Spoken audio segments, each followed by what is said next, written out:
Good day. And good day to you.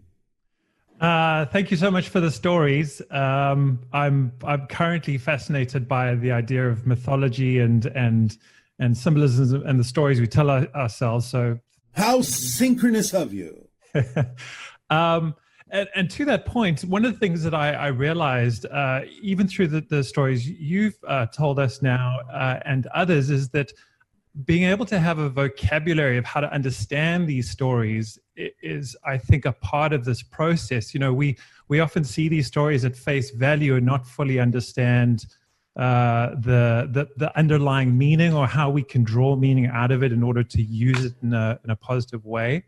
Absolutely.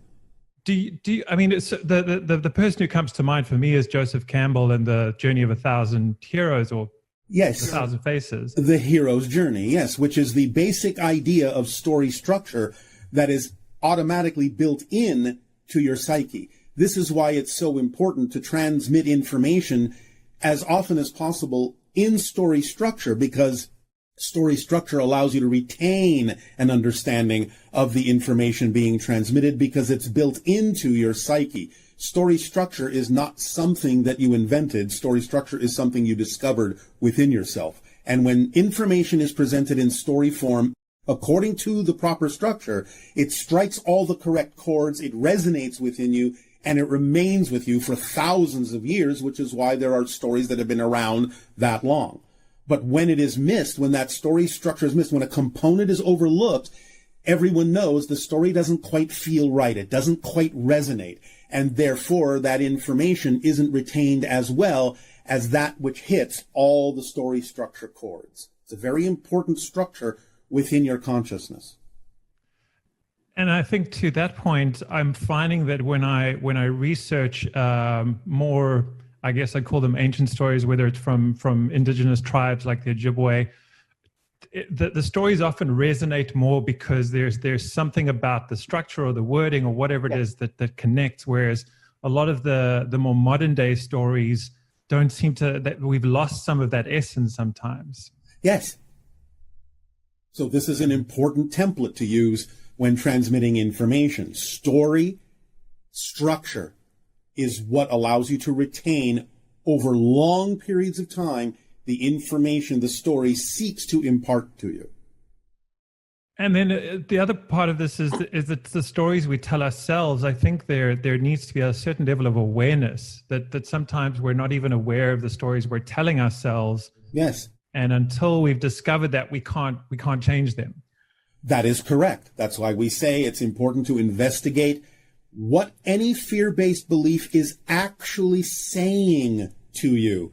Because when you actually bring it into the light of your consciousness, what the fear-based belief is actually telling you, you will see that it makes no sense. You will see that it is using story structure to get you to resonate to what it's saying, but you will also at the same time recognize when you bring what it's saying into the light of your consciousness that a lot of the information it is transmitting using story structure is actually false. Okay. But you have to identify it. This was the point in the story of Rumpelstiltskin. You have to identify what the fear-based belief actually is saying to you, what it actually is, in order for you to realize that what it's telling you, even though it's using story structure to reinforce it, you have to really hear what it's saying so you can realize that what it's telling you is false about you. Which has just reminded me of something that what I've discovered recently is that sometimes my emotions and my thoughts are getting in the way of me getting to what the belief is, because the thoughts are creating a story. But that's what the belief does. You see, belief comes first, and it generates emotions, thoughts, behaviors, and experiences in that order. And so what it's doing, because physical reality isn't real on its own, it actually has to be reinforced by a belief system, positive or negative, to allow you to perceive physical reality as if it's solid, as if it's really a place that you're in, which it's not. It's just a projection of consciousness.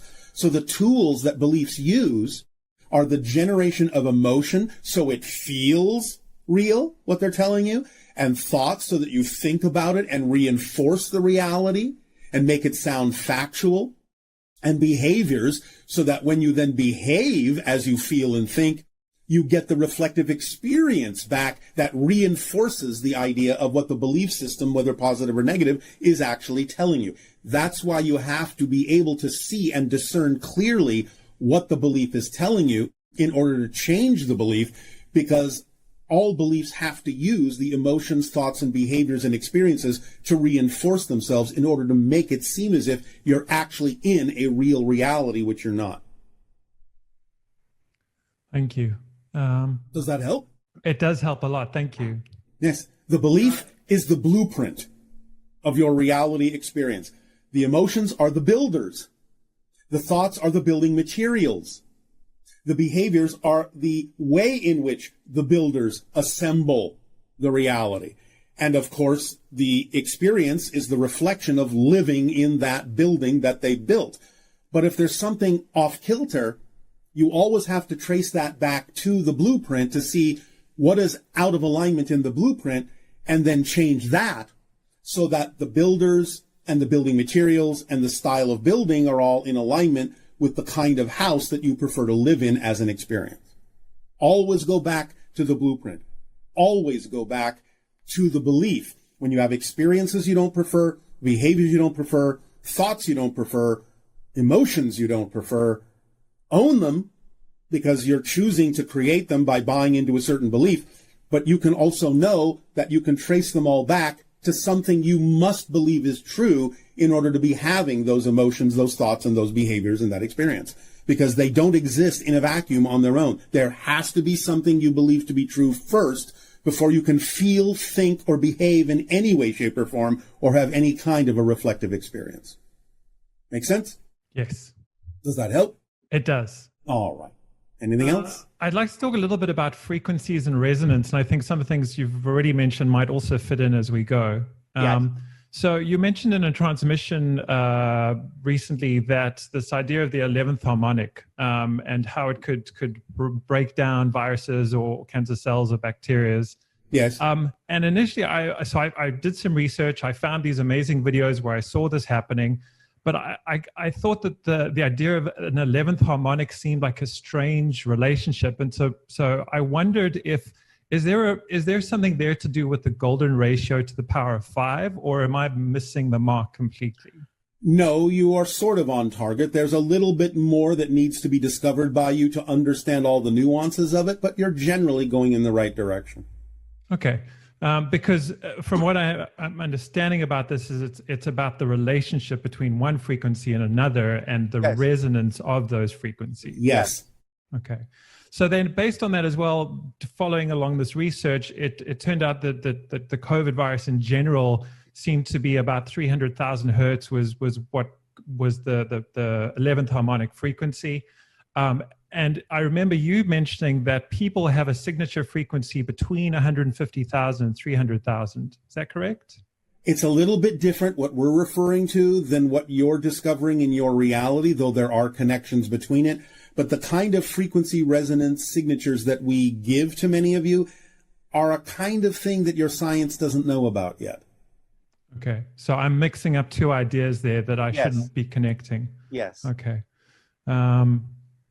Well, then on that note, because I know that you've mentioned as well that the Sasani people are experiencing time, I think, 10 times faster than we are. Yes. And I would think then also it means that the frequencies that you're experiencing or resonating at are 10 times higher. And Yes. I wondered if... Not exactly in the way, again, we give you those frequencies, but yes. Remember, in general, we are saying that 333,000 cycles per second of the kind of frequency, of the kind of energy we're talking about, is the borderline between physical and non-physical reality. This is a different scale of things that we're talking about here. Okay, so what I should be exploring or researching is the kind of frequencies. If I want to better understand what I'm looking at, I need to better understand that aspect of it. Yes, and basically you're simply talking about whatever your equipment is capable of doing in terms of identifying the frequency of a particular thing like a virus. All you really have to do is go 11 times higher. Okay. in order to counteract the idea, because you're pushing it up in a sense.